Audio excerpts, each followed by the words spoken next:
Libro segundo. Embusteros. Primera parte. Capítulo primero. El trono de la incertidumbre. Había un rey en el este, en la ciudad de Sohad. Su nombre era Sorashad. Le gustaba reunir ejércitos, tenía talento para ello. En verdad parecía que podías verles crecer como crecen los hierbajos en un campo. Y fuertes hierbajos eran, de bronce y hierro. Y terrible era su aspecto cuando el sol destellaba sobre su férreo desfile, y sus máquinas de guerra y las nubes de humo que les precedían y les seguían. Y terrible era su estruendo cuando entrechocaba el metal y resonaban los clarines y las trompetas. Los más valerosos reyes y príncipes y los más avesados capitanes sentían diluirse en confusión su ardor guerrero al acercarse a ellos. Y, bien cierto, Sorashad no perdía ni una batalla, y a veces ni siquiera precisaba librarlas. Grandes señores se arrodillaban ante él, rindiéndose sin haber intercambiado ni un solo golpe. No se untaba solo de los ejércitos, sino que parecía llevar a su alrededor una gran aura de dominio. Era implacable, carecía de piedad. Aquellos que se arrodillaban ante él eran perdonados y aceptados como vasallos. A los que se resistían los avasallaba sin clemencia alguna, pasando luego por la espada a familias enteras, quemando los palacios reales, arrasando las ciudades y devastando la tierra. Era parecido a un dragón en su furia, feroz e inasequible a la razón. Su pasión era la gloria, pero se rumoreaba que también era mago. La causa de tal rumor era un amuleto misterioso. Nadie sabía cómo había llegado a manos de Sorashad. Algunos decían que lo había hallado en el desierto, en el desolado salón de unas ruinas bajo una columna caída. Otros que lo había obtenido mediante engaños de su espíritu. Otros que una noche, muchos años antes, se había encontrado en un camino solitario con un animal muerto, un ser que no se parecía a bestia alguna en la tierra, y guiado por algún instinto o profecía, había abierto de un tajo las entrañas del monstruo y había encontrado allí el amuleto, bajo la forma de una piedra azul, pulida y dura como el jade. Fuera cual fuese la fuente, sin embargo, el rey tomó por costumbre llevar el amuleto al cuello y ¿quién podía negar su eficacia? Ahora gobernaba 17 países, un imperio que se extendía de un confín a otro, aquí y allá, hasta llegar en todas direcciones a los acres azules del mar. Se decía que hasta el león se apartaba de su camino. A medida que los años pasaban para Sorashad, aumentaba su vanagloria y quizá, bajo el peso de ésta, llegó a enloquecer un poco. Exigió enormes tributos de sus vasallos y se hizo construir un templo, y allí todos sus súbditos fueron obligados a ir y adorarle como un dios. En Sohad se levantaron estatuas doradas de Sorashad, y en cada una de las ciudades conquistadas, y bajo ellas se pusieron paneles de mármol blanco como la nieve con inscripciones de oro. Esto es lo que decían las inscripciones. Contemplen con terror a Sorashad, el más poderoso entre los poderosos, gobernante de hombres y hermano de los dioses, a quien no puede hallarse igual bajo el cielo. La gente se maravilló ante esto, y tembló, esperando que en cualquier momento los dioses golpearan las ciudades con la plaga o el rayo a causa de tal blasfemia. Pero los dioses en esos días contemplaban los hechos de los hombres tal y como los hombres han contemplado siempre las travesuras de los niños pequeños. Por lo tanto, escaso peligro había viniendo del sereno país del mundo superior, donde, sin lugar a duda, continuaba la sublime indiferencia. El peligro existía, pero tenía otra forma.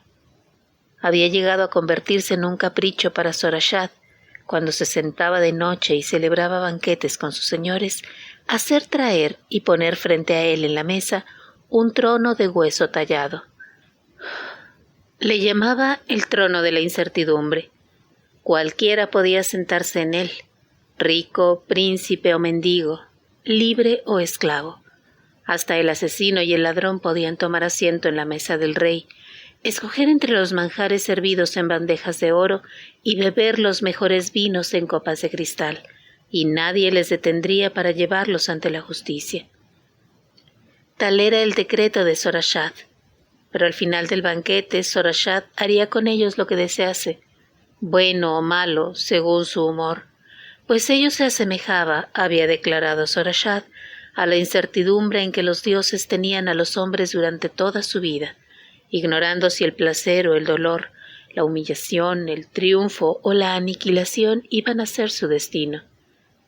Algunos de los que tomasen asiento en el trono de hueso podían ser afortunados. El dios rey les daba metales preciosos o gemas para que se las llevasen. Se marchaban bendiciéndole, alegres por haber osado correr su suerte. A unos cuantos Sorashad les hizo coser dentro de la piel de un asno salvaje y correr rebuznando por todas las calles bajo el látigo hasta el amanecer. A otros los condenó al hacha. No había diferencia alguna por la condición del invitado, o por lo que se merecía. A veces los nacidos de alta cuna o los virtuosos morían horriblemente, en tanto que el asesino se marchaba riendo con un gorro lleno de esmeraldas. Era un trono para apostar, y la mayoría de los que apostaban eran hombres desesperados, que pensaban que cualquier cosa era preferible a la vida que sus circunstancias les obligaban a llevar. De vez en cuando, sin embargo, acudía un sabio, pensando que podía superar en ingenio al rey y así hacerse famoso en el país. Varias eran las cabezas que habían dejado detrás de ellos, clavadas en la puerta. Normalmente, como era de suponer, el trono de hueso permanecía vacío. Una tarde, justo después de la puesta del sol, un extranjero entró en la ciudad de Sohad, un hombre alto envuelto en una capa negra. Anduvo por las calles silenciosas como una sombra, pero cuando llegó a las puertas del palacio donde permanecían los guardias con las lanzas cruzadas, los sabuesos del rey empezaron a aullar desde sus perreras, los caballos a dar coces y a relinchar en los establos, y los halcones a chillar en la pajarería. Los guardias alarmados miraron a su alrededor, pero cuando miraron de nuevo hacia la calle, el extranjero se había esfumado. Se hallaba en el espléndido salón de Sorashad. El resplandor de 2000 candelabros envolvía su capa sin poder penetrarla. Avanzó por la sala y las trovadoras callaron para verle pasar. Hasta los espléndidos pájaros dejaron de cantar en sus jaulas de oro. Ocultaron la cabeza bajo el ala como si notaran acercarse el invierno. El extranjero se detuvo ante la mesa del rey Sorashad. «Tengo algo que pedirte, oh rey», dijo. «Sentarme en el trono incierto». Sorashad rió. Esta diversión inesperada le complacía. «Siéntate y sé bienvenido», dijo, y pidió cuencos con aguas de rosas para que el invitado se mojase las manos, y que le dieran los mejores asados y verduras, y que en su copa se vertieran vino como el rubí o el topacio. Luego el extranjero apartó el pliegue de su capa que le había ocultado el rostro. Ni uno solo de quienes le vieron dejó de maravillarse ante su extraordinaria belleza. Su cabello era negro azulado como la noche, sus ojos como 2 soles negros. Sonrió, pero de un modo extraño, la sonrisa era desagradable. Acarició levemente la cabeza del sabueso favorito del rey, y el animal se encogió y se derrumbó en un rincón. «Oh rey», dijo con una voz que era como música oscura, «he oído que los hombres arriesgan sus vidas por probar el esplendor de tu mesa». «¿Te burlas de mí?». Sorashad enrojeció de ira, pero los gritos de sus señores le hicieron mirar al plato que los sirvientes habían puesto delante del extranjero. Y ahí, donde había estado el asado y los tallos tiernos, se enroscaba una sinuosa serpiente de sucio color verdoso. Sorashad lanzó un grito. Un esclavo cogió el plato y arrojó su contenido al brasero. Con toda certeza temía más a su rey que al veneno de la serpiente. Se trajo un nuevo plato, y los sirvientes lo llenaron una vez más de aromáticos manjares. Pero cuando el extranjero cogió el cuchillo, la mesa pareció llenarse de humo, y de pronto el plato se retorció con un amasijo de escorpiones irritados. «Oh, rey», murmuró el extranjero con suave reproche, Cierto es que solo los hombres desesperados comerán en tu trono de hueso, sabiendo que la muerte puede aguardarles a cambio de su comida, pero ¿acaso parezco tan famélico como para disfrutar con estas alimañas, con aguijones incluidos? Hay brujería en mi palacio, gritó Sorashad, y toda su corte palideció, excepto el extranjero. Trajeron un plato tras otro, pero de ninguno comió el extranjero y nadie pensó en culparle por ello. Toda clase de horrores surgió de los platos, hasta los dulces de carne se convirtieron en guijarros y en avispas. En cuanto al vino, la copa del clarete al ser volcada derramó orina pestosa, y la del tinto era indiscutiblemente sangre. «Oh, rey», dijo lastimeramente el extranjero, «había creído que era tu costumbre repartir la suerte de modo imparcial, pero ya veo que prefieres más bien matar a tus invitados en la mesa». El rey se levantó de un salto. «Tú mismo has echado a perder la comida. Eres un mago». «¿Y tú, señor, un dios?» «O eso me dijeron». ¿Acaso un dios no puede defenderse de los tontos trucos que pueda tener un pobre viajero cualquiera? Sorashad, dominado por la ira, le ordenó con un rugido a su guardia: «Atrapen a ese hombre y mátenle». Pero antes de que un solo pie calzado de hierro pudiera dar un paso, o que una sola mano enguantada de bronce pudiera aferrar una espada, el extranjero dijo, con la mayor amabilidad: «Quietos». Y ni un hombre ni mujer alguno pudieron moverse, y todos permanecieron sentados en sus sitios como si sus miembros se hubieran vuelto de piedra. Un hondo silencio cayó entonces sobre el salón, como un pájaro gigantesco que pliega sus alas. El extranjero se puso de pie y se acercó junto al rey, que se encogía en su trono aún congelado. Hizo una profunda reverencia y pronunció con tono acariciante las palabras de la inscripción: «Contemplen con terror a Sorashad, el más poderoso entre los poderosos, gobernante de hombres y hermano de los dioses, a quien no puede hallarse igual bajo el cielo». Solo los ojos del rey petrificado podían moverse. En todo el salón solo los ojos se movían adelante y atrás como frenéticos peces enjollados, siguiendo los movimientos del temible extranjero. Sonriendo, éste dio la vuelta a la mesa. «Aguarda, magnífico rey», dijo, «el hacha de tu venganza. Te ruego que no te levantes y me castigues. ¿Acaso soy tan inferior que no vas a humillarme más? ¿Deberé soportar eternamente la vergüenza de tu piedad? Habla». Sorashad descubrió entonces que poseía de nuevo la libertad de hacerlo. «Veo que te he tratado mal, poderoso», susurró. «Libérame y te adoraré. Te construiré un templo que toque el cielo, te traeré una tonelada de incienso cada amanecer y cada crepúsculo, y haré siempre sacrificios en tu nombre». «Mi nombre es Asrarn, príncipe de los demonios», dijo el extranjero, y ante las palabras los 2000 candelabros parpadearon y se extinguieron. «No soy adorado, solo temido por los hombres que no son dioses. Bajo el cielo, sobre la tierra o debajo de ella, yo, y solo yo, carezco de igual». Sorashad gimoteaba como un perro apaleado. Bajo el tenue resplandor de los braseros, la única luz que ardía aún en el salón, vio cómo la mano del príncipe se le acercaba y sintió que el amuleto mágico le era arrebatado del pecho.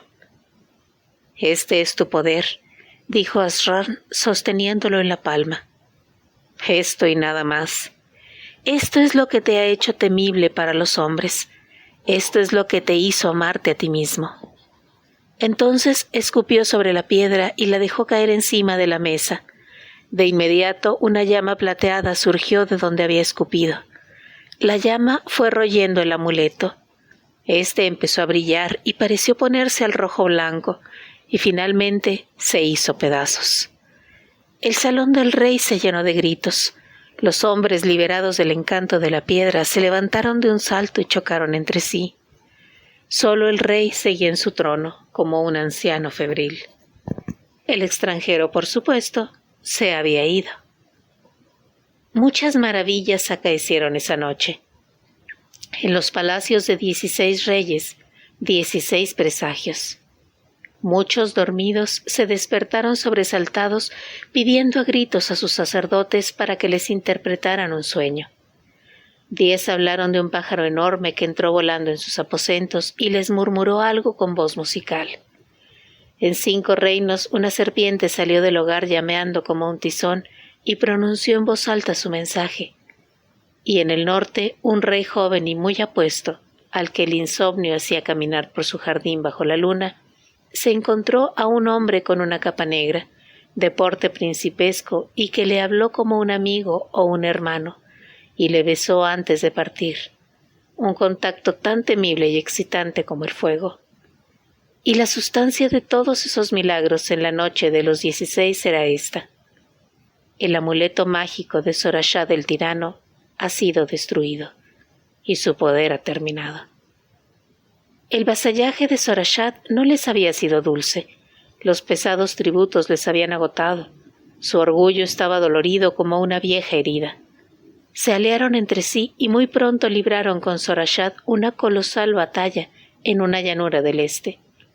Sorashad ya no era un dios, la mano le temblaba, tenía el rostro blanco como el papel. Su férreo ejército le dio la espalda abandonándole y al final fue muerto. Pero sus viejas crueldades no fueron olvidadas. Los 16 reyes cayeron como buitres sobre Sohad y la arrasaron. El palacio ardió, las cámaras del tesoro fueron saqueadas y el mismo trono de la incertidumbre fue convertido en astillas. Pasaron por la espada a toda la casa de Sorashad, como había hecho él con tantas otras. Esa noche perecieron 7 hijos y 12 hijas de Sorashad, y todas sus esposas, hasta sus sabuesos y sus caballos fueron muertos. Hasta los pájaros que anidaban en los árboles, tal era su odio y su miedo. Después se regocijaron por haber matado a todo ser viviente que había pertenecido al rey dios de Sohad. Pero un ser vivo se les había escapado. Esa noche nació una niña, la 13ª hija de Sorashad. Los soldados hallaron a la madre y la mataron, pero la vieja nodriza había cogido a la niña y había escapado con ella. Corrió por el gran camino que se alejaba de Sohad, entre las estatuas de Sorashad el dios, y mientras corría le maldijo. Cuando se acercaba al amanecer, su frágil corazón se rompió dentro de ella y cayó muerta. La niña cayó de sus manos al pavimento del camino. El golpe le rompió los 2 brazos y su tierno rostro apenas formado quedó destrozado por las piedras afiladas y los zarzales que se le clavaron en él mientras caía rodando entre ellos. Por pura suerte sus ojos se salvaron. Lanzó un débil y agudo grito de agonía, pero solo el viento la oyó. El viento y los chacales que se arrastraban hacia la ciudad humeante.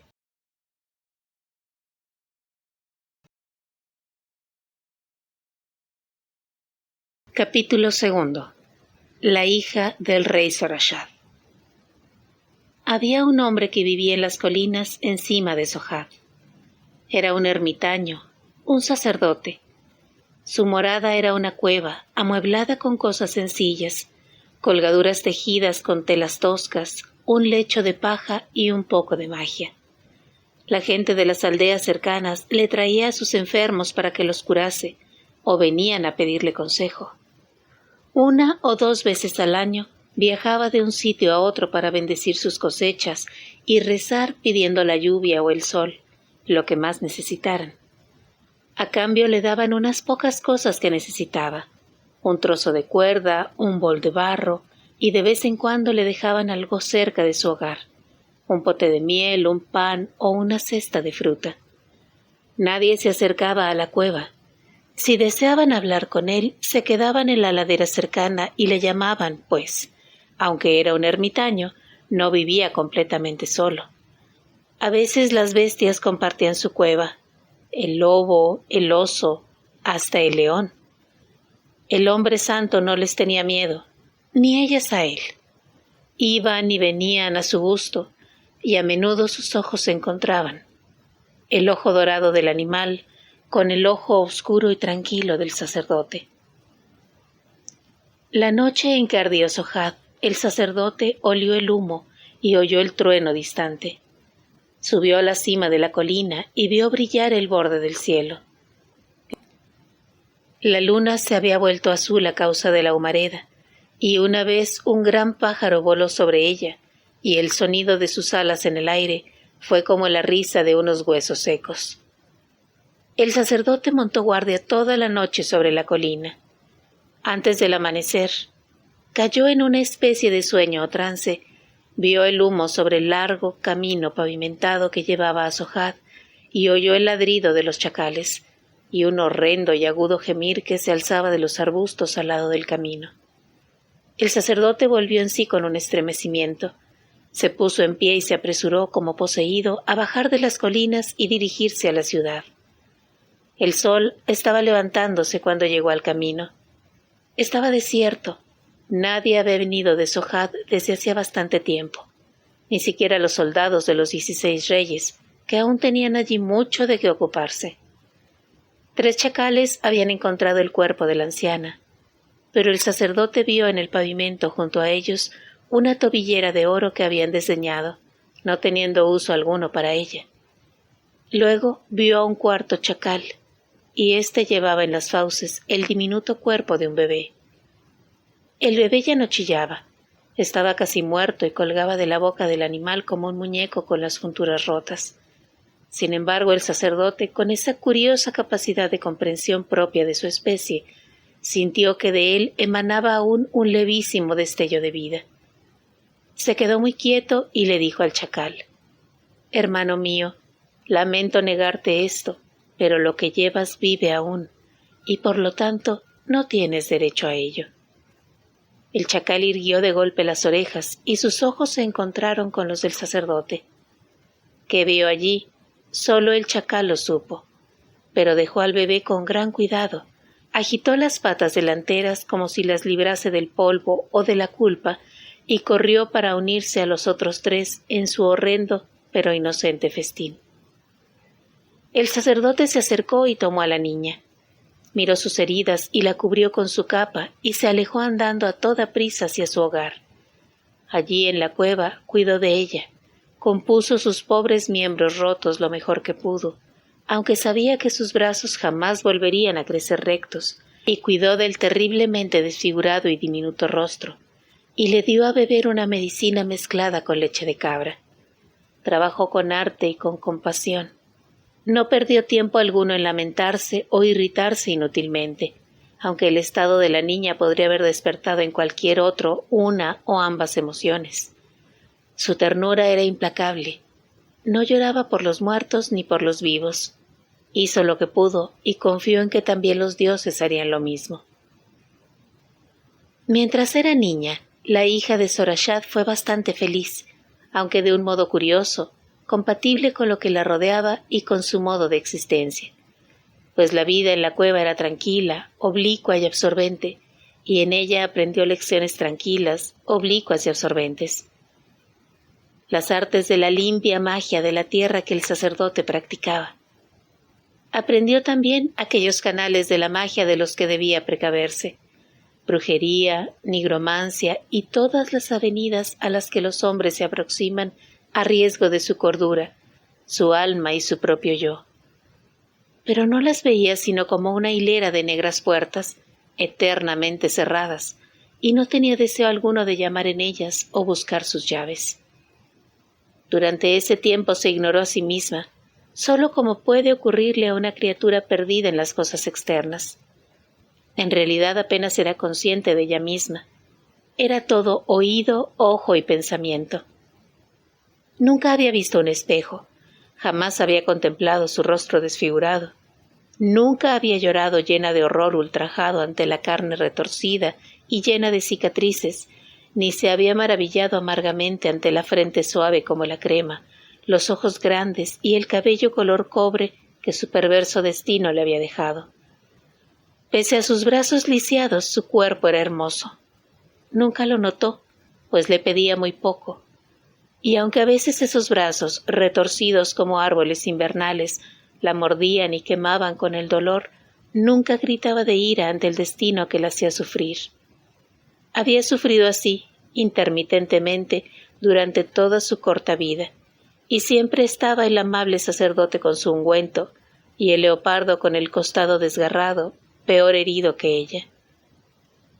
Todos sus días eran elementos: sol, nieve, sombra, agua clara, hierba ondulante, la recolección de hierbas, la preparación de ensalmos, las serenas horas de las lecciones. Todas sus noches eran cálidas y oscuros rescoldos rojizos en el hogar, y los dorados carbones de los ojos de los animales que ardían suavemente. A veces el sacerdote partía de viaje y no la llevaba con él, pero eso no le importaba. La dejaba detrás para que cuidara de su hogar y de cualquier animal que pudiera venir. Nunca había hablado con un ser humano excepto el sacerdote. Él se había asegurado de ello sabiendo, sin rencor, cómo podría tratarla la tribu humana. Cuando los hombres y las mujeres venían a la cueva pidiendo ayuda, ella les espiaba a través de las cortinas junto con el zorro y el oso, y el sacerdote era el único que aparecía.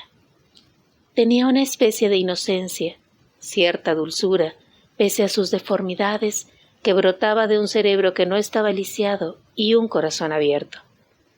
Nunca había sido ridiculizada o censurada, envilecida u odiada. Un día, cuando tenía 15 años, el sacerdote había salido del hogar. Había ido a rezar sobre las cosechas de las aldeas. Al mediodía, cuando estaba mezclando hierbas en la cueva, oyó en el exterior el sonido de cascos de caballos y fue rápidamente a mirar desde su escondite. Nadie había venido antes cuando no estaba el sacerdote, pues los aldeanos conocían las épocas de su ausencia y temían la cueva y a las bestias salvajes. Pero aquellos visitantes no habían llegado de ninguna aldea o granja solitaria. Hasta ella, que jamás había visto tan mundana magnificencia con anterioridad, era capaz instintivamente de reconocerla cuando la veía, y quedó muy asombrada. En el exterior había 10 caballos moviéndose con impaciencia, blancos o de color ébano, con placas de oro y plata. Cada uno llevaba un jinete, todos vestidos con seda radiante, metal y joyas tan brillantes como la luna. Pero el joven sentado sobre su caballo delante de los demás fue para ella como el mismo sol. Jamás soñó que llegase a hablar, suponiendo que se limitaría a pasar de largo, como hace el sol, iluminando el mundo, pero sin comunicarse con él. Cuando de pronto la llamó, ella se asustó, pues le parecía demasiado real. Ermitaño», gritó despectivamente. «Ven y cúranos, que estamos enfermos». Y todo el grupo rió estruendosamente. La hija de Sorashat se quedó mirándole a través de la cortina, y una sensación nueva se apoderó de ella. Adivinó repentinamente que se estaba burlando del sacerdote y que había venido aquí solo para ese propósito. Pero eso no era nada comparado con la fascinación que ver al joven ejercía sobre ella.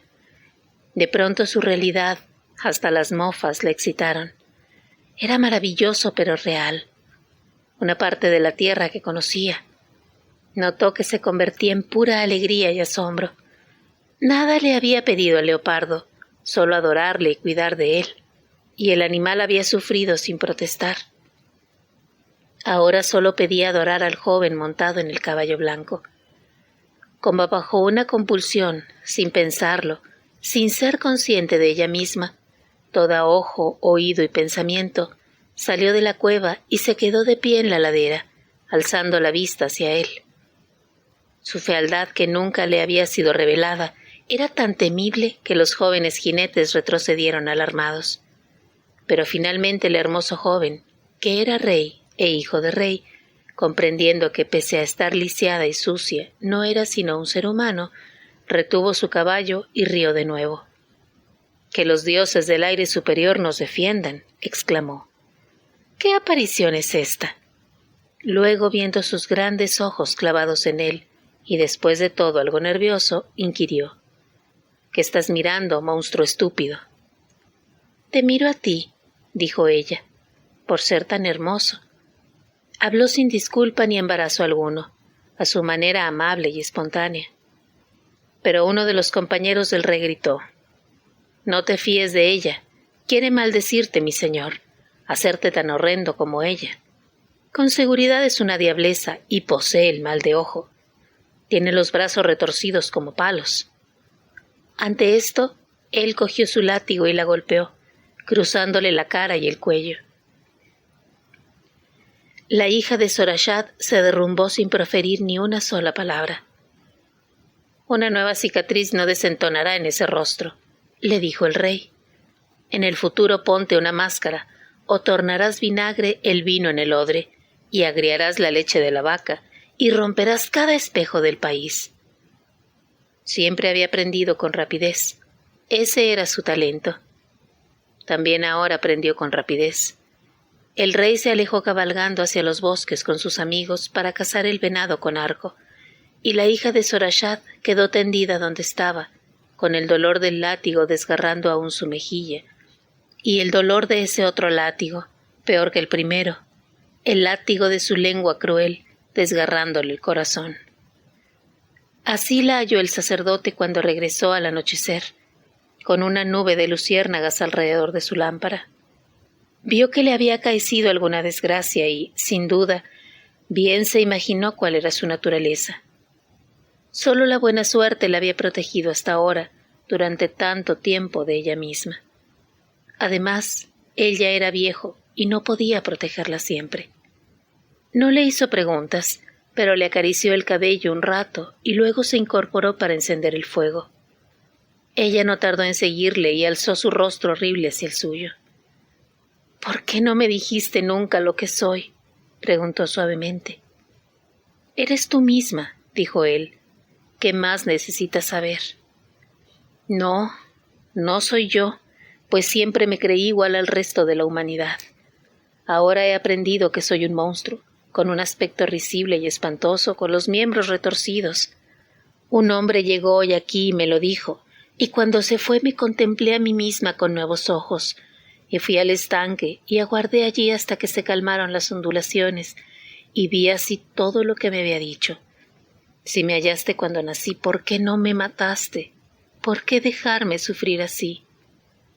«No era elección mía», dijo el sacerdote, «sino tuya.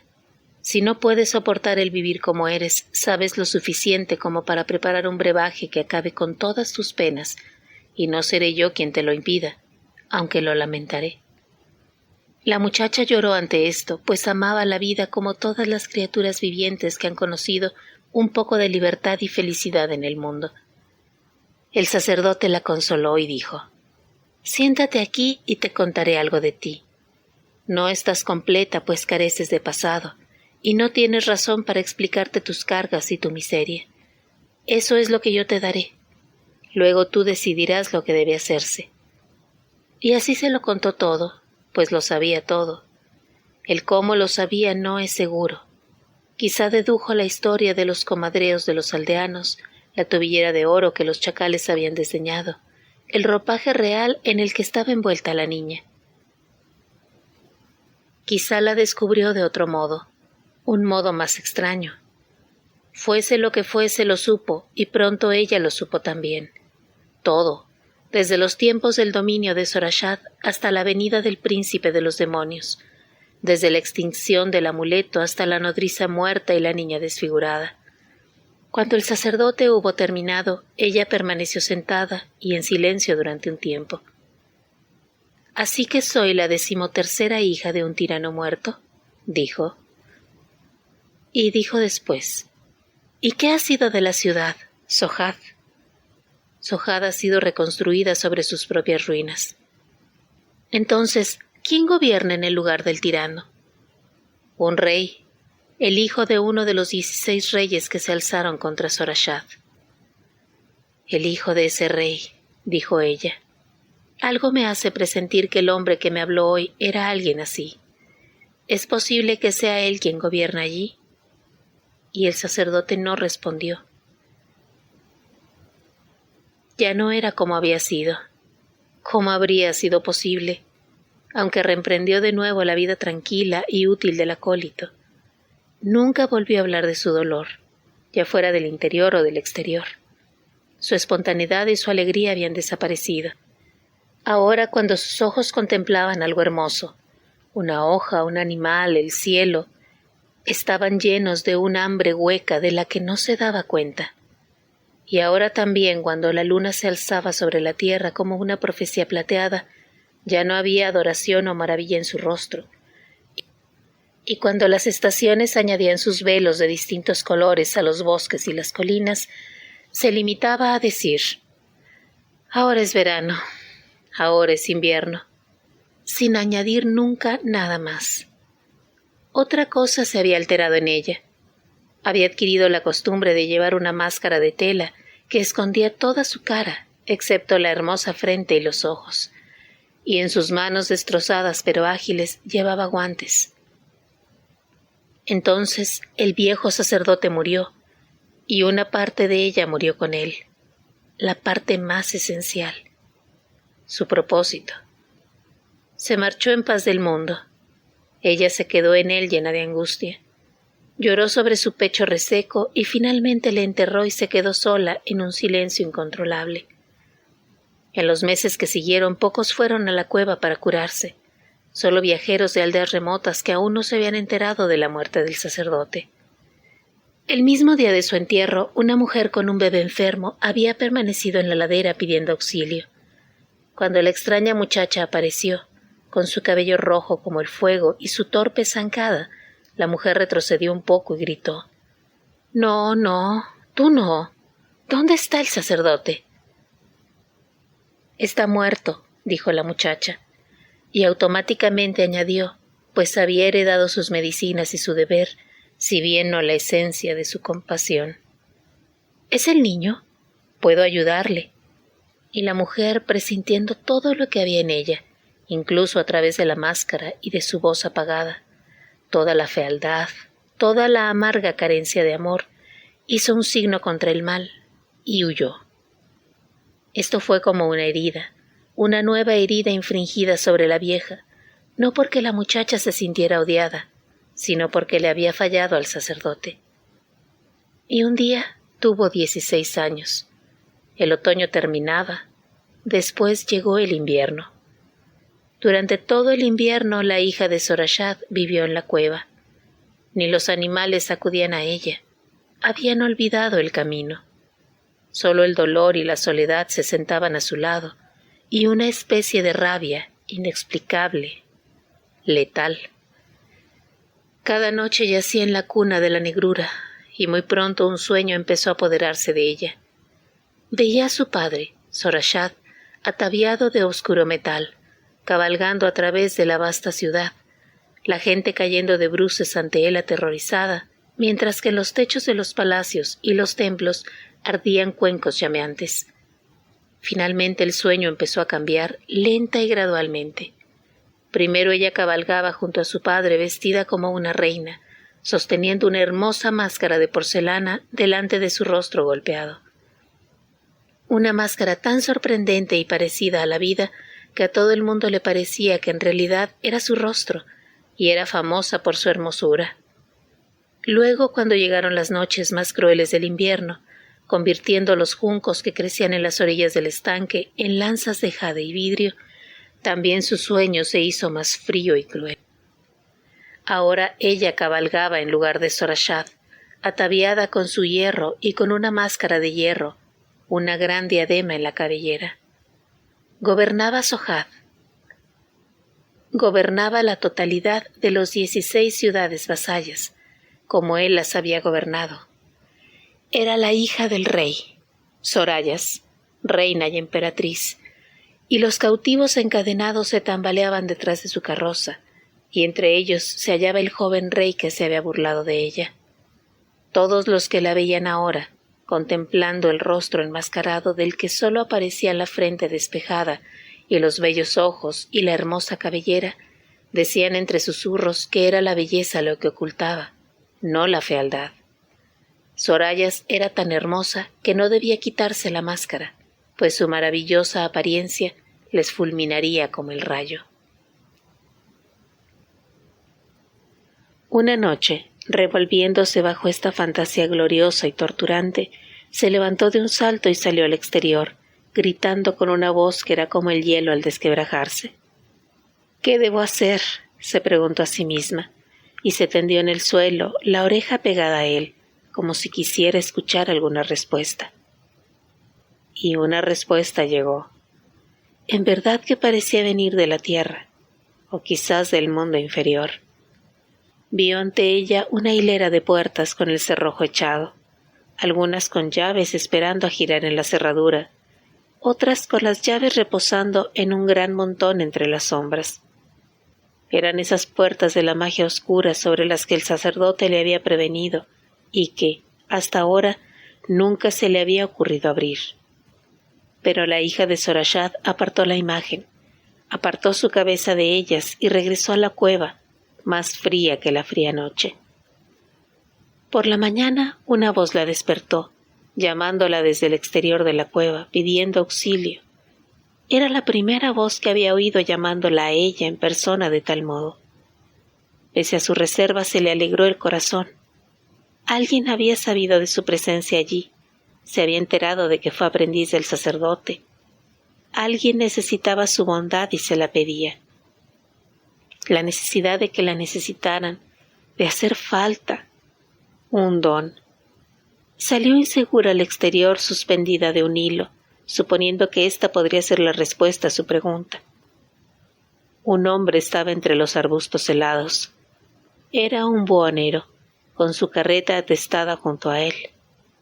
Un hombre rechoncho, con ojillos brillantes y una sonrisa de zorro. Se inclinó con más cortesía que un príncipe. «¿Cuál es tu mal?», le dijo la hija de Sorashad. «Ay, señora, me ha mordido una serpiente allí, en el bosque. Mi bota detuvo la mayor parte de su mordisco, pero creo que aún queda un poco de veneno. Me siento muy débil y me dan vueltas la cabeza. Pero oí una historia, algo de que había aquí una sacerdotisa, hábil curandera».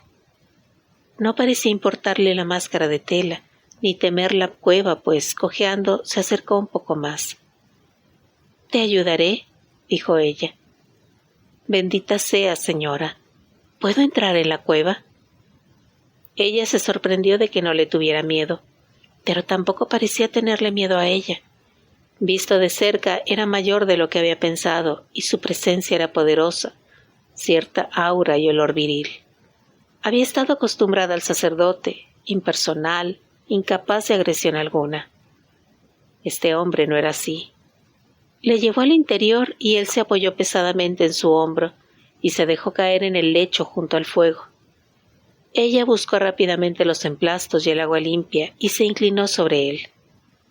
«¿Qué pie?». «Este», dijo él, y la agarró. Era demasiado rápido y la cogió por sorpresa. La hizo caer sobre el lecho y cuando ella se le resistió salvajemente, la golpeó e hizo que le diera vueltas la cabeza, como había dicho antes que giraba la de él. «Dulce y bondadosa muchacha», dijo quitándose el cinturón y atándole las manos con él por encima de la cabeza. «La verdad es que la serpiente no me mordió en el pie. Me mordió aquí», y le enseñó la ingle. «¿Ves lo hinchado que está? ¿No te llena de pena el corazón? Mira cómo se levanta, y solo tú puedes curarme». Ella se retorció y chilló, pero él le sacó la máscara del rostro y arrugándola se la metió en la boca.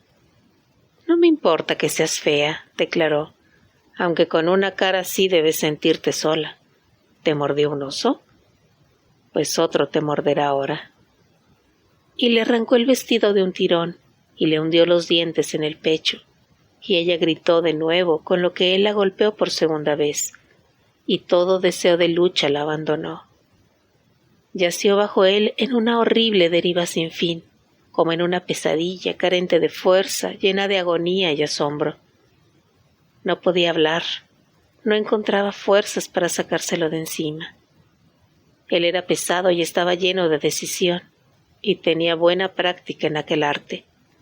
La manoseó frenéticamente, se retorció sobre ella como si pretendiese escalar una montaña y buscase desesperado asideros. Tenía la boca muy abierta y jadeaba buscando el aire, pero sus ojos sin duda no se preocupaban ni en la ascensión ni en la cima. Se encarnizó con sus pechos, cerrando sus dientes en ellos y forzando su cálida herramienta a través de la pequeñez de su puerta de doncella en 3 grandes espasmos de salvaje esfuerzo. Ni siquiera pudo chillar. Él hizo los únicos ruidos que coronaron su repentina y casual unión. Habiendo penetrado su ciudadela con un ariete de cabeza broncínea, golpeó arriba y abajo en aquella sangrienta oscuridad, y cuando su lujuria le abandonó de pronto, aulló, pataleó y dio puñetazos, causándole nuevos moretones al aferrarla con sus manos, hasta que fue exprimida la última gota. La dejó riendo suavemente, muy satisfecho de su hazaña. Ella quedó tendida largo rato, hasta que la luz amarillenta del atardecer enfangó el bosque. Luego se levantó arrastrándose, limpiando las heridas que le había causado, poniéndose ungüentos. No lloró. Más tarde caminó lentamente para ver cómo los juncos de jade tintineaban junto al estanque congelado y los árboles de obsidiana se desvanecían en un crepúsculo quebradizo. Alguna parte de ella había sobrevivido a los 3 incendios helados. El cruel flagelamiento, el abandono a través de la muerte, la asfixiante violación. Pero lo que había sobrevivido era una barra de hierro, helada y más dura que los juncos congelados y los fríos árboles. Aunque no era la que había buscado, había tenido su respuesta. Finalmente regresó a la cueva, limpió todos los trastos viejos y escogió las cosas que iba a necesitar e hizo los preparativos necesarios. Durante largo rato, después de que se ocultase la luna, permaneció sentada contemplando la copa de su propia mente, reuniendo tenazmente su voluntad y su conocimiento. 2 horas antes del amanecer, el trueno resonó en el bosque y llovió granizo. El viento remolineó balbuceando entre los troncos de los árboles. Sorayas había abierto la primera puerta negra de la hechicería. 1 hora antes del amanecer, el buhonero, dormido en una choza abandonada al borde del bosque, despertó para encontrar a su lado una mujer en penumbra. He oído que sufrías a causa de la mordedura de una serpiente que te había producido una hinchazón. Aquí, dijo ella, con una voz dulzona y aguda, y le tocó de tal modo que el buhonero quedó muy interesado. Por alguna razón no se le ocurrió preguntarle cómo le había encontrado, o cómo había llegado a enterarse de lo que le había dicho el día anterior a la idiota de la cueva. Muy pronto hizo que la extranjera se pusiera de espaldas y la montó, y estaba a punto de entrar cuando algo le sorprendió en cuanto a la puerta, pues no la notaba como debería. El buhonero bajó la vista y lanzó un rugido de terror. Estaba montado a horcajadas sobre un tronco y había introducido su falo esta vez en las fauces abiertas de una enorme víbora negra que ahora, con un ruido venenoso, la cerraba. En las tierras circundantes las cosas seguían como siempre. Se plantaban los campos, los rebaños eran llevados a pastar, y en las ciudades los hombres se afanaban y obtenían su parte de miseria y placer. Y los reyes holgazaneaban sobre sus divanes de seda, y las mujeres hermosas se admiraban suspirando en sus espejos. Y en el corazón de todo eso, como el gusano en la manzana o la termita en la madera, la hechicería trabajaba royendo la médula. Pronto la manzana se partiría, la viga de madera caería, y la tierra se conmovería por el miedo. Quizás algunos lo adivinaron. El cazador que vio luces destellando sobre los árboles del bosque, la mendiga que, acercándose una anochecer a la cueva del viejo sacerdote, fue testigo de cómo una voluta de humo entraba en ella y tomaba la forma de un animal peculiar, con el cuerpo de un león y la cabeza de un búho. Empezaron a correr historias sobre la bruja enmascarada de la cueva, la hechicera. Decían que había matado al sacerdote y que sus amigos eran demonios, los pequeños y casi intrascendentes demonios del mundo inferior, los Drin, las heces de esa sombría jerarquía inferior que obedecían a la voluntad de los magos poderosos, careciendo de auténtica iniciativa propia. Con la ayuda de los demonios La bruja había matado a un pobre buhonero, y del modo más espantoso. ¿Qué haría luego? Es posible que hasta en Sohad los hombres oyeran hablar de la bruja. Quizás se rieron de ella. El buhonero había sido, sin darse cuenta, el catalizador. Ahora los objetivos de Sorayas estaban guiados por sus sueños. La hija de Sorashat, la hechicera. Recordaba al joven rey con su látigo, su lengua despectiva. Recordaba que estaba sentado en el trono real de su padre muerto. Su trono. Esa injusticia la hería más hondo que cualquiera de las posteriores. El desespero o la violación. Esas se las había cobrado. La maldición de la fealdad y el robo de su herencia continuaba. Una noche, en el apogeo del verano, cuando el joven rey estaba sentado a la mesa en Sohad, las luces del salón empezaron a debilitarse y volverse tenues, y de su plato salió de un salto el pájaro asado que acababa de colocar ante él.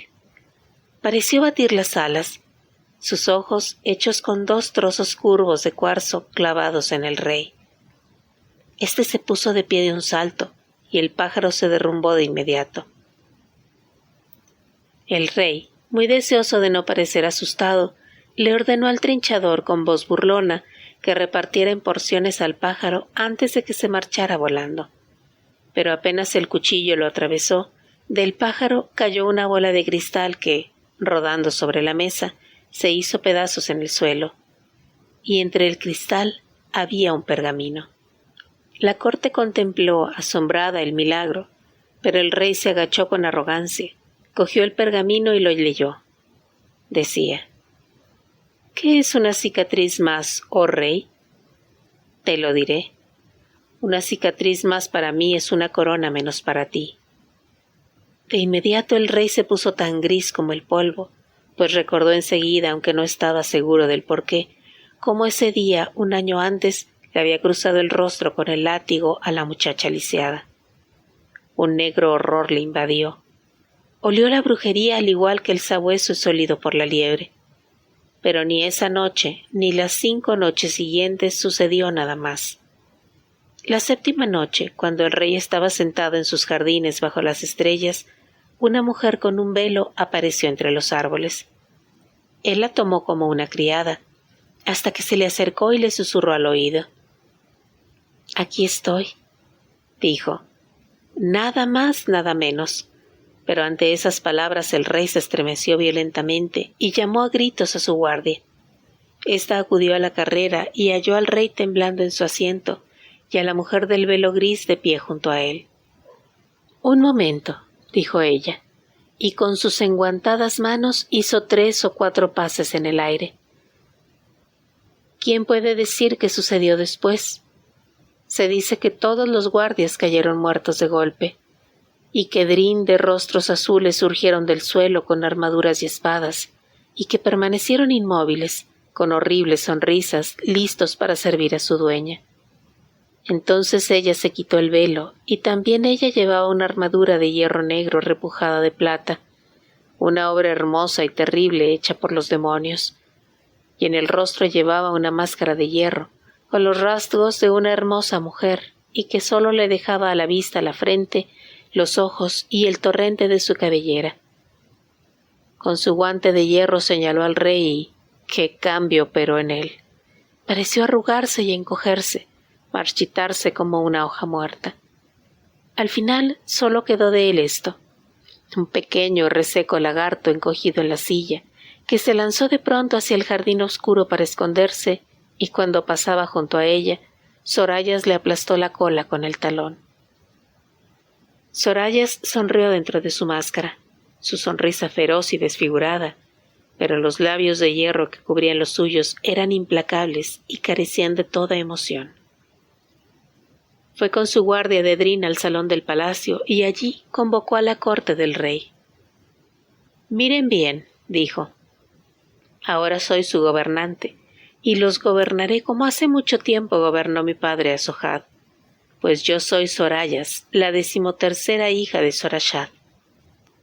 No pretendo ser una diosa, es cierto, pero digo que poseo más poder que cualquier otro en las 17 tierras que se extienden en todas las direcciones hasta los acres azules del mar. Sírvanme si lo desean, y prosperarán. Desafíenme y miren, los reemplazaré a todos con mis seguidores los Drin, los pequeños seres del mundo inferior. Si no, pueden buscar a su rey en el jardín, sobre las 4 patas de un lagarto, que les concederé también para que puedan correr como él ahora, delante de su cola rota. Ante esto los Drin rieron y aplaudieron, y la pálida corte prudentemente cayó de rodillas para adorarla. Así llegó Sorayas a ser reina de Sohad, y así nuevas estatuas fueron erigidas en la ciudad para reemplazar a las que habían sido fundidas por los 16 reyes. Pero nunca pretendió ser una diosa. Sus hechizos eran ciertamente suficientes para llenar de miedo el corazón de los hombres. Y antes de que pasara mucho tiempo, los ejércitos empezaron a crecer de nuevo como la mala hierba en Sohad, ejércitos de bronce y hierro, y pronto hubo recobrado las 16 tierras que se habían perdido cuando se destruyó el amuleto de Sorashad.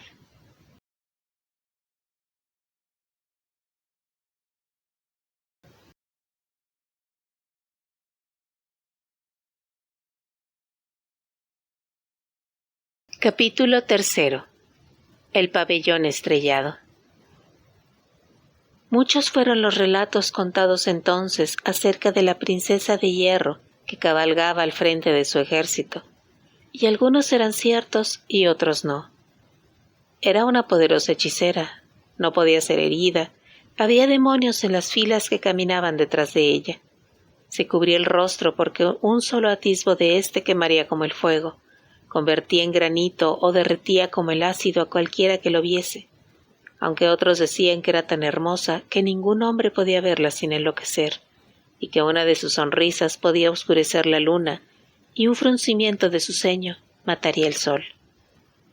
En un año había recobrado todo lo que le arrebataron, y aún más, y permanecía sentada en su mágica torre de bronce, o sobre el gran trono de Sohad con su máscara de hierro, y gobernaba con mano férrea y, si no era feliz, tampoco carecía de poder sobre la tierra, y ardía como una llama orgullosa que parecía tan brillante como la de cualquier alegría.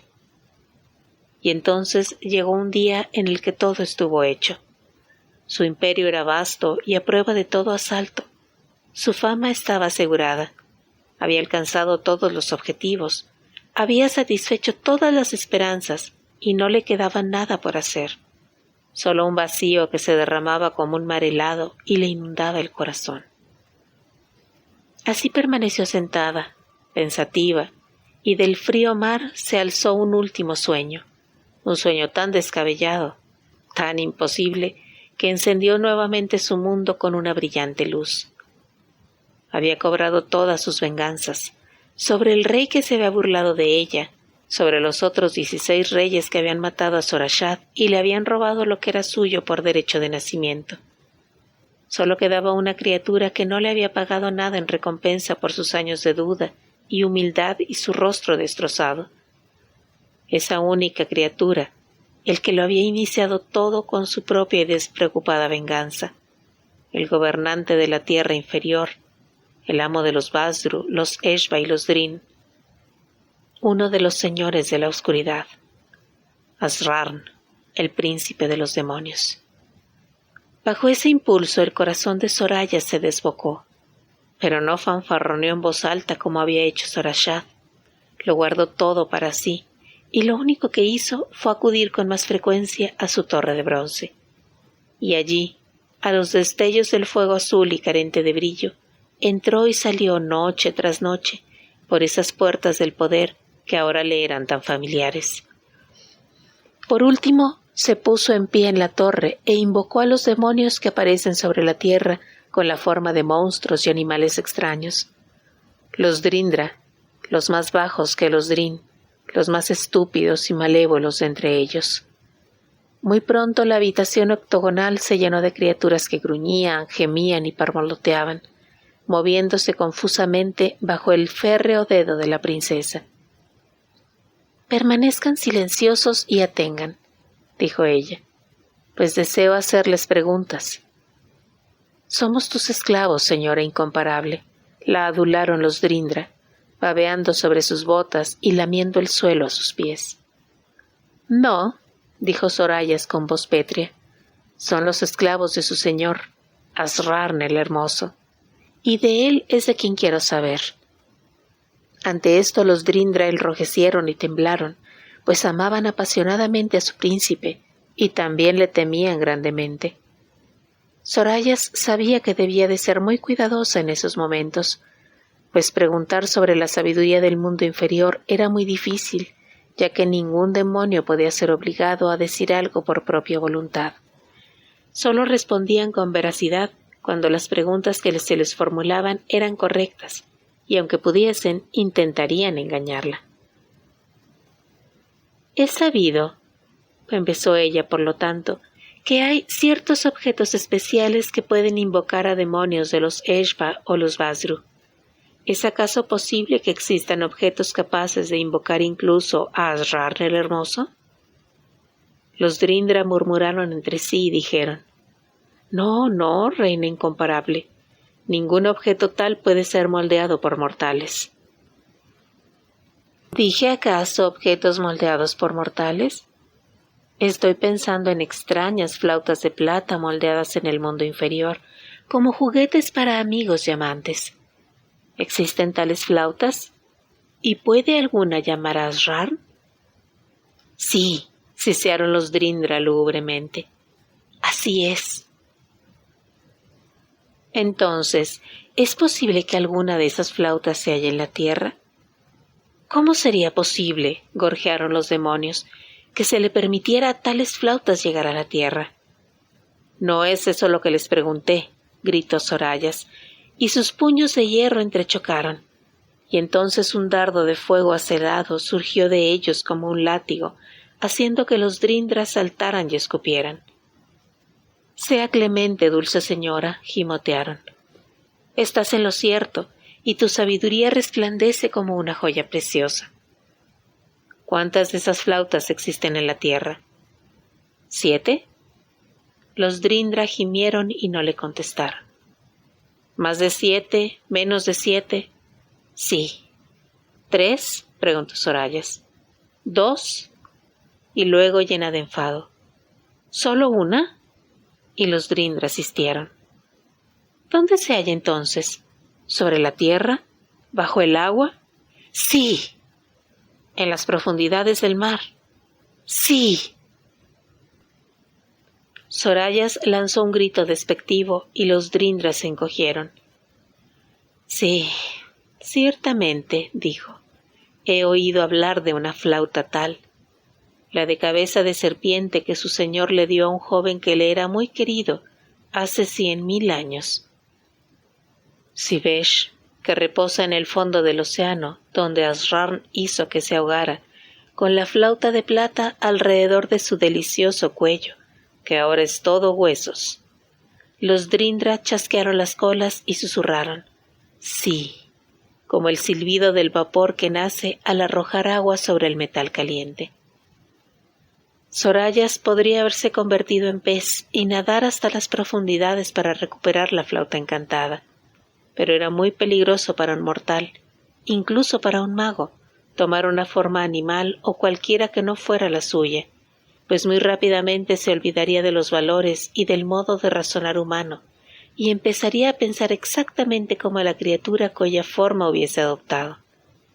Había muchas historias de grandes hechiceros que, para evitar alguna calamidad o descubrir un secreto, se habían convertido en bestias, reptiles o pájaros del aire, y habían olvidado luego todos los hechizos e incluso quiénes eran, y así seguían moviéndose, reptando o aletando hasta el fin de sus días.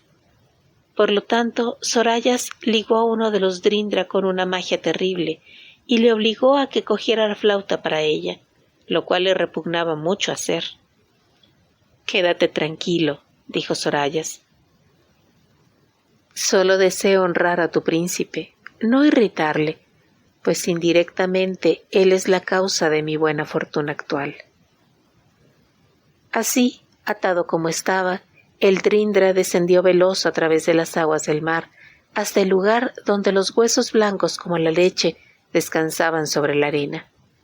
Allí se habían congregado maravilladas las criaturas del océano 1.000.000 de años antes, y las doncellas del mar con sus trenzas verdes y heladas habían besado con sus fríos labios los labios, más fríos aún del joven muerto, tocando con sus lenguas frías y puntiagudas las 2 gemas de su pecho, el triple tesoro de sus ingles. Pero Sivesh no se movió. Solo las corrientes peinaban su cabellera, al igual que en tiempos la habían peinado los dedos de las diablezas, y sus grandes ojos estaban llenos como de lágrimas de tragedia y desesperación. El pueblo del mar terminó por abandonarle, y el agua le fue borrando hasta dejar solo los huesos, y la flauta en forma de serpiente alrededor de su cuello.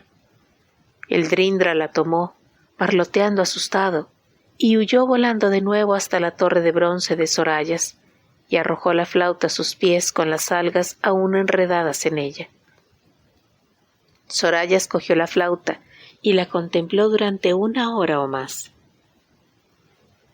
Poseía un curioso pabellón erigido en los grandes jardines del palacio, con muro de granito negro como el azabache.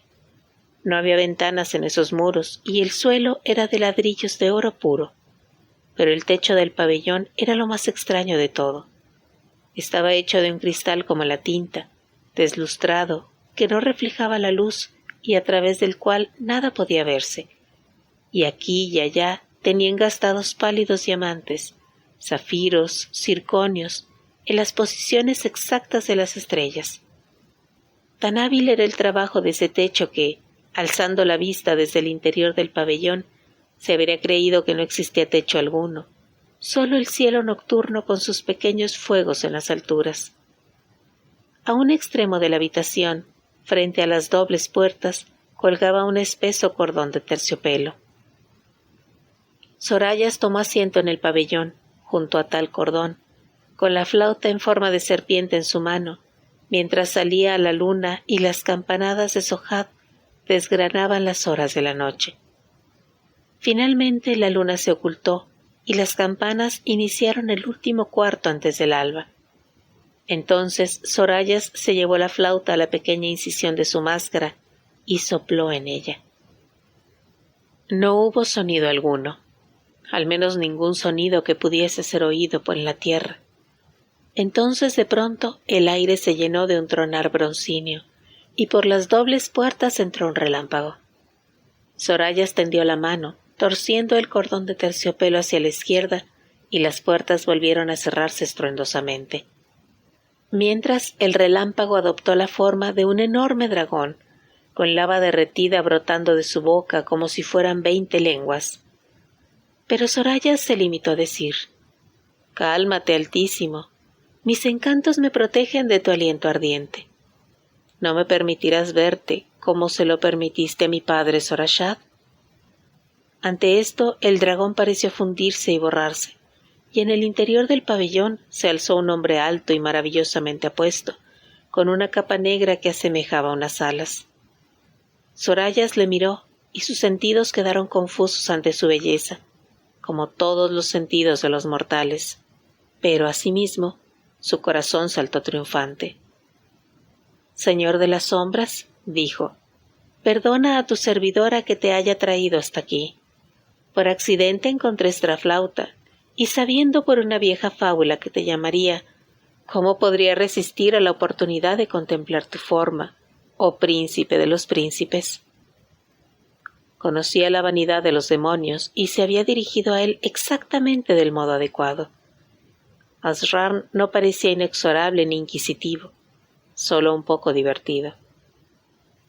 «Entonces debes saber también», dijo, «que habiéndome convocado tienes derecho a pedirme una cosa. Todo lo que pido, oh incomparable magnificencia, es contemplarte y darte mis gracias, y devolverte esta flauta que en justicia te pertenece». Y se acercó a él y le tendió la flauta, y él la tomó, y el tacto de su mano era como una fría llama incluso a través de su guante, haciendo que sus pobres dedos retorcidos cantaran de dolor, y cada cicatriz de su rostro destrozado palpitó, y las cicatrices que el buhonero había dejado en sus pechos y entre sus muslos hirvieron con el fuego. Y exactamente entonces oyó sonar en Sohad la campana que indicaba la salida del sol. Qué ardiente torre de furia y alegría sintió. Rió a carcajadas en mitad del fuego. Durante todo ese tiempo Asran había mantenido una atenta vigilancia, esperando que el alba iluminase el cielo, pero no había luz alguna que pudiese cruzar el techo de cristal negro que parecía exactamente el mismo cielo. Sin embargo, oyendo una campana, le dijo a Sorayas: «Me intriga tu cortesía, dama de hierro, pero creo que el sol está próximo, y su luz es para mí una abominación. Por lo tanto, debo dejarte». «¿Debes?», dijo ella, volviendo al lugar de donde colgaba la cuerda de terciopelo y cogiéndola con su mano. «Oh, Asran», murmuró con voz sonriente, «mi padre Sorashad era un tonto y se indispuso contigo, y tú le destruiste. Yo soy su hija, y en esa destrucción perdí lo que era mío por nacimiento, y mucho más aún. Debido a mi propia habilidad en la magia, he recobrado muchas cosas, pero hay una que no puedo alterar, y por esa sola cosa, después de todo, te pediré un favor». «Habla entonces», dijo Asran, y ahora parecía impaciente. «Desearía ver», dijo Sorayas, «cómo uno de los señores de la oscuridad enfrenta su gloria a la gloria del sol en la tierra». Quizá bajo el influjo de su mofa triunfante se dejó engañar, pero le pareció que el maravilloso rostro de Asran palidecía. «¿Acaso no te he dicho que aborrezco el sol?», habló él. «¿Aborreces o temes, gran señor? Pienso que huyes aterrado ante sus rayos, los cuales, si te tocaran, te reducirían a polvo, piedra o cualquier otra materia repugnante y carente de vida». Tan maligna sombra cubrió el rostro de Asran que Sorayas contuvo el aliento. «Maldita entre todas las mujeres, ¿piensas acaso que escaparás sin castigo por tu insolencia? Teme la noche, loca, hija de un loco». Y dando la vuelta se dirigió hacia las puertas cerradas. «¡Aguarda!», gritó Sorayas, y tiró levemente del cordón hacia la derecha. Una grieta nació en el techo falso de cristal, y a través de ella un solitario rayo dorado se estrelló como una flecha sobre el suelo dorado. Asran permaneció inmóvil, contemplándolo, y su capa, sin él quererlo, se agitó a su alrededor como un pájaro asustado. «He aprendido», dijo Soraya suavemente, «que para un demonio, hasta para el príncipe de los demonios, la luz del sol es la muerte. También he aprendido que aunque pueda llegar a sus dominios con la velocidad del relámpago, los rayos del sol seguirán hiriéndole durante su viaje y que, aunque haga pedazos el mismo suelo para llegar de ese modo a las tierras inferiores, el oro no es metal de su agrado y tardará más tiempo en dispersarlo. De tal modo, si tratara de abrir el suelo de este pabellón, debería actuar lentamente a causa de los ladrillos de oro del suelo, en tanto que yo puedo hacer que el techo se abra por completo, tirando nuevamente del cordón, dejando que entre la lluvia del sol para cubrirle». Nadie sabe lo que entonces dijo o hizo Asran. Quizá fue algo tan espantoso que hasta el mero acto de ponerlo por escrito agujerearía el papel, cegando a los que lo leyeran. Sin duda amenazó a Sorayas con toda clase de horrores, y sin duda Sorayas le aseguró que incluso matándola, seguiría abriendo el cristal de un tirón con su último aliento. Finalmente, Asran permaneció inmóvil, una forma que se alzaba en mitad en penumbra de la habitación. Mientras tanto, la flecha del sol hería el suelo ante él. Se hallaba a su merced, a merced de una mujer de la tierra. Tal idea de un modo extraño más le fascinaba que le irritaba. En ella veía también posibles vías de escape. Además, no había abierto aún el techo de cristal, siendo este momento aquel en el que su orgullo se satisfacía y con gran frecuencia el orgullo de los mortales les destruye. Un tiempo después, Asrar le dijo, con su tono más amable e insinuante: «Me contaste, hija de Sorashad, que habías recobrado muchas de las cosas que la muerte de tu padre te hizo perder. Todo excepto una cosa que no podías cambiar. ¿Qué cosa puede ser, valerosa e inteligente doncella, que tu vasto poder no pueda dominar?» Mas Sorayas no contestó, limitándose a juguetear con el cordón de terciopelo. Asrar sonrió para sí. Sabía muy bien que su voz, halagándola, llenándola de adulación, era el sonido más dulce que hubiera oído jamás, y que, pese a todas sus ideas de venganza, era aún incapaz de reducirle al silencio. Es bien sabido, musitó por lo tanto un instante después, que los demonios suelen hacer tratos. Si te decidieras a mantener cerrado tu astuto techo y me permitieras regresar a mi reino, podía ofrecerte vastos poderes, lo suficientes para satisfacer incluso tu espléndida naturaleza. Soraya sonrió, aunque la boca de hierro no lo hiciera. Mis ejércitos, oh príncipe, son legendarios y temidos en toda la tierra. Domino ya 17 países. Otro año más y podría doblar ese número si lo desease. En cuanto a mis otros poderes, tú mismo estás probándolos, ¿no es así? Cierto, sabia doncella. Veo mi error. Igualmente es inútil ofrecerte las riquezas de las minas, dijo Asrar pensativamente. Los rubíes, los diamantes y las esmeraldas dentro de la tierra. Tengo joyas bastantes, dijo Sorayas. Fíjate, no llevo ninguna, pero si lo deseara tengo tantos esclavos que en un año podría triplicar el número de joyas en mi tesoro. Alza la vista, oh príncipe, hacia los costosos diamantes que confundiste con estrellas. Cierto, insuperable doncella. Después de todo, no existe trato alguno que pueda hacer contigo. Tienes todo aquello que ansían los mortales: poder, brujería, riquezas. Aunque el hecho de que no lleves joyas me asombra, así como también esa costumbre de enmascarar tu rostro y tus manos. Y al decir esto, Asrar vio cómo Soraya se erguía en su trono y apretaba más fuertemente el cordón. Una cosa te pido, dijo Asrar, al menos, oh hermosa y noble mujer. Déjame contemplar el rostro de aquella que me ha vencido. Tan grande debe de ser tu belleza que su esplendor supera al del sol con el que me amenazas, tal y como incluso ahora hacen tus magníficos ojos. Sorayas lanzó un grito lleno de ira y dolor. Asrar no precisaba más. Extendió la mano y la máscara de hierro se desquebrajó de un extremo a otro, haciéndose pedazos. Soraya se estremeció y con la mano que tenía libre se tapó el rostro contrahecho. Asrar rió. Incluso en ese apurado trance, la mente del príncipe estaba muy lejos, en su funcionamiento, de la simplicidad. Ya no sentía animosidad alguna hacia la pobre criatura sentada en el trono, peligrosa y rastrera. Notaba una agradable sensación de desafío ante su sabiduría, su astucia y su osadía. Vio también, en una mujer de tal poder y tan belicosas ideas, un modo de causar algunos deliciosos problemas en el mundo. «Oh, la mejor de las mujeres», dijo Asrar con el más musical y atractivo de sus tonos. «Veo ahora que, después de todo, existe un trato que pueda hacer contigo. Abre el techo ahora y quizá puede que yo perezca y que tú te quedes vengada, y entonces el resto de tu vida transcurrirá hueca, encerrada en tu máscara.